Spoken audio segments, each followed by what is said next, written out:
Halo teman-teman semua, kembali lagi di channel Media Geografi bersama saya, Nuris Ada. Pada kesempatan kali ini, kita akan membahas mengenai negara maju. Lalu, poin-poin apa saja sih yang bakal kita bahas? Mari kita lihat. Yang pertama, kita akan membahas mengenai pengertian negara maju. Kemudian, yang kedua, kita akan membahas mengenai ciri-ciri negara maju. Lalu yang ketiga, kita akan membahas mengenai contoh-contoh negara maju di dunia. Oke, langsung aja yuk. Kita ulas mengenai pengertian negara maju. Sebelum kita mengulas mengenai pengertian negara maju, teman-teman tahu nggak sih apa itu negara? Kalau belum, mari kita lihat penjelasannya. Negara adalah suatu kawasan dalam wilayah yang luas dengan struktur dan organisasi pemerintahan tersendiri yang di dalamnya terdiri atas kumpulan dari individu yang saling berinteraksi satu sama lainnya membentuk suatu sistem wilayah. Jadi negara itu suatu kawasan dalam wilayah yang luas, kemudian ada struktur organisasi pemerintahan. Lalu mungkin sepintas teman-teman terbayang bahwa negara maju itu negara dengan kemajuan dan teknologinya yang canggih.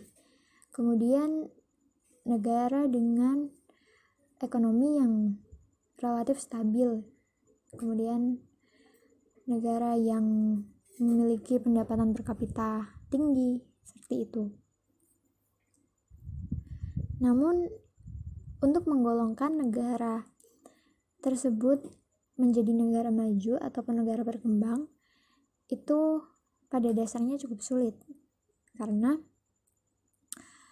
hal ini tidak berkaitan atau tidak ditentukan oleh suatu kriteria yang pasti. Namun, pada umumnya, negara maju itu negara dengan pendapatan per kapitanya yang tinggi dan perkembangan iptek ataupun ilmu pengetahuan dan teknologi yang tinggi.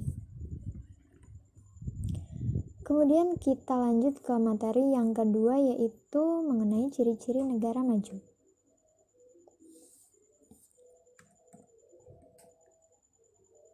Ciri-ciri yang pertama yaitu berdasarkan aspek ekonomi. Di sini ada 6 ciri-cirinya. Yang pertama yaitu pendapatan per kapita tinggi. Pendapatan per kapita ini didapat dengan cara membagi jumlah keseluruhan pendapatan per negara per tahun dengan jumlah seluruh penduduk pada negara tersebut.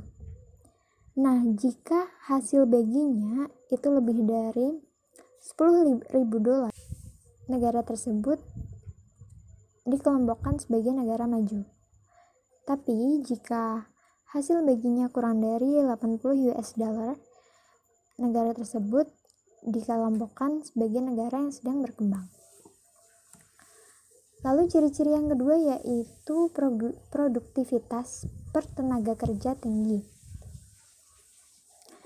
Hal ini bisa kita logikakan jika negara tersebut dalam suatu angkatan kerja itu masih banyak terdapat pengangguran, artinya produktivitas per tenaga kerja pada negara tersebut masih tergolong rendah karena banyaknya pengangguran. Dan oleh karena banyaknya pengangguran tersebut, negara tersebut dikategorikan sebagai negara yang masih berkembang, seperti itu. Kemudian ciri-ciri yang ketiga yaitu rendahnya presentase pekerja pada produksi bahan makanan pokok. Nah, kenapa begitu? Hal ini bisa kita lihat kembali pada pengertian negara maju, yaitu di mana negara dengan kemajuan iptek, di mana pada era saat ini, yaitu industri 4.0 yang semuanya bisa digantikan dengan mesin, jika negara tersebut masih tinggi dalam persentase pekerja untuk produksi bahan makanan, artinya negara tersebut masih rendah dalam bidang teknologi, sehingga belum bisa dikatakan sebagai negara maju. Kemudian ciri-ciri yang keempat yaitu penggunaan energi perorangan tinggi. Nah, jika tingkat penggunaan tenaga listrik dan bentuk energi lainnya sangat tinggi, artinya tingkat perkembangan nasionalnya semakin tinggi. Kemudian yang kelima yaitu fasilitas transportasi dan komunikasi perorangan tinggi.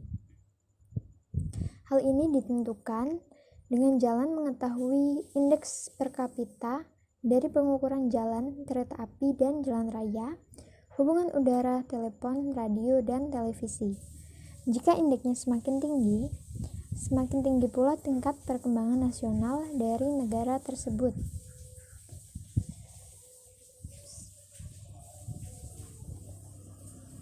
Kemudian ciri-ciri yang keenam yaitu tingginya penggunaan metal yang telah diolah. Hal ini ditentukan oleh jumlah bahan-bahan metal seperti besi, baja, dan logam lainnya yang digunakan penduduk selama setahun tertentu. Semakin banyak jumlah yang digunakan, akan semakin tinggi tingkat perkembangan nasional dari negara tersebut. Lalu ciri-ciri yang selanjutnya berdasarkan aspek kependudukan. Yang pertama yaitu tingkat pertumbuhan penduduk rendah. Kemudian persebaran penduduk terkonsentrasi di daerah perkotaan. Lalu tingkat kelahiran dan kematian penduduknya rendah. Lalu tingkat buta huruf yang rendah. Kemudian tingkat harapan hidupnya tinggi dan pendapatan per kapitanya tinggi. Kemudian yang ketiga yaitu negara maju di dunia. Mari kita lihat contoh-contoh negara maju yang ada di dunia. Yang pertama, di benua Amerika, ada negara Amerika dan Kanada. Kemudian yang kedua, di benua Eropa, ada Inggris, Jerman, Prancis. Hampir semua negara di Eropa Barat, Swedia, Norwegia, Denmark, dan Italia. Kemudian di benua Asia, itu ada Jepang. Kemudian di benua Australia, ada negara Australia itu sendiri. Mari kita lihat pembahasan mengenai Amerika. Kira-kira variabel apa aja yang menentukan negara Amerika disebut negara maju? Yang pertama yaitu jumlah penduduk. Pada Amerika itu jumlahnya 291.500.000 jiwa. Kemudian tingkat pertumbuhan penduduk yaitu 0,6%. Seperti yang kita bahas sebelumnya bahwa negara maju adalah negara yang pertumbuhan penduduknya rendah. Kemudian pertambahan 2 kali lipat penduduk yaitu 116 tahun. Kemudian angka harapan hidup 77%, cukup tinggi ya. Kemudian tingkat kematian bayi 6,9%. Kemudian GNP per kapita atau pendapatan per kapita 34.280 US dollar. Kemudian presentasi pencarian pertanian yaitu 3%. Presentasi pencarian industri 31%. Presentasi pencarian jasa 66%. Kemudian penggunaan energi per kapita 3.658. Kemudian tingkat melek huruf 99%. Kemudian anak bersekolah di sekolah dasar 98%, penduduk kota 79%, pertumbuhan urban 1,5%. Jika kita lihat dari variabelnya, variabel tersebut masuk dalam kategori negara maju yang sudah kita sebutkan sebelumnya. Lalu, bagaimana letak dan luas Amerika Serikat? Untuk letak astronomis negara Amerika Serikat sebagai negara federal, yaitu wilayah utamanya secara astronomis terletak pada 25 derajat LU hingga 49 derajat LU dan 66 bujur barat hingga 125 bujur barat. Luas keseluruhan Amerika Serikat baik di daratan utama maupun dua wilayah lainnya yaitu 9.372.610 km persegi. Kemudian negara Amerika Serikat merupakan negara federal yang terdiri atas 50 negara bagian. Dari jumlah tersebut, 48 negara bagian terletak di daratan Amerika Utara dan 2 negara lainnya adalah Kepulauan Hawaii di Lautan Pasifik dan Alaska yang terletak di sebelah utara Kanada. Lalu, selanjutnya mengenai keadaan alam atau fisiografi Amerika Serikat.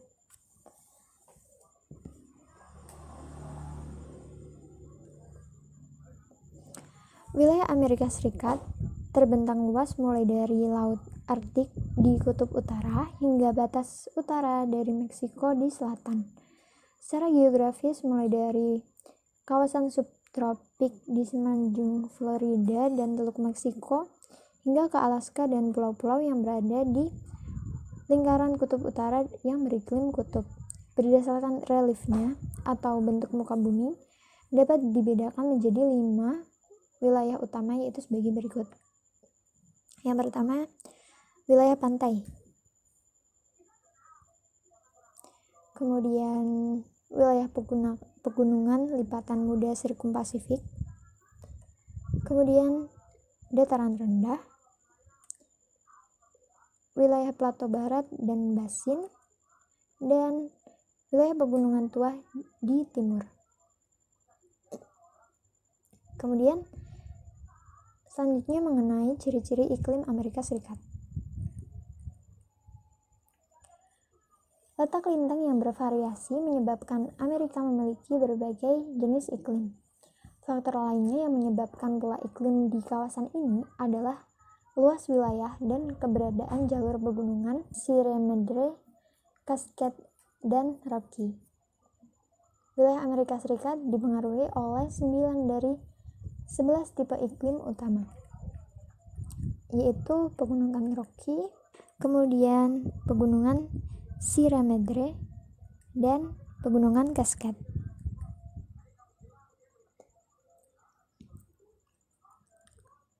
Potensi mineral di Amerika Serikat. Sumber mineral yang tersedia melimpah dan tersebar hampir merata di seluruh kawasan Amerika Utara merupakan faktor geografis yang sangat berpengaruh bagi perkembangan Amerika Serikat. Lalu keadaan penduduk di Amerika Serikat. Penduduk Amerika Serikat maupun Kanada terdiri atas para kaum imigran atau pendatang dari berbagai negara di dunia. Jumlah penduduk Amerika Serikat hingga tahun 2004 mencapai kurang lebih 292 juta jiwa dan Kanada mencapai 30 juta jiwa. Lalu perekonomian di Amerika Serikat didominasi oleh pertanian dan perindustrian. Sekian materi negara maju dari saya, kurang lebihnya mohon maaf. Oh ya, satu lagi, jangan lupa like video ini kalau teman-teman suka.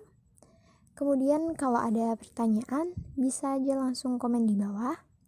Dan jangan lupa subscribe untuk terus mendukung channel media geografi, dan mendapatkan pemberitahuan terbaru mengenai video-video yang akan diupload selanjutnya. Sampai jumpa pada pertemuan selanjutnya.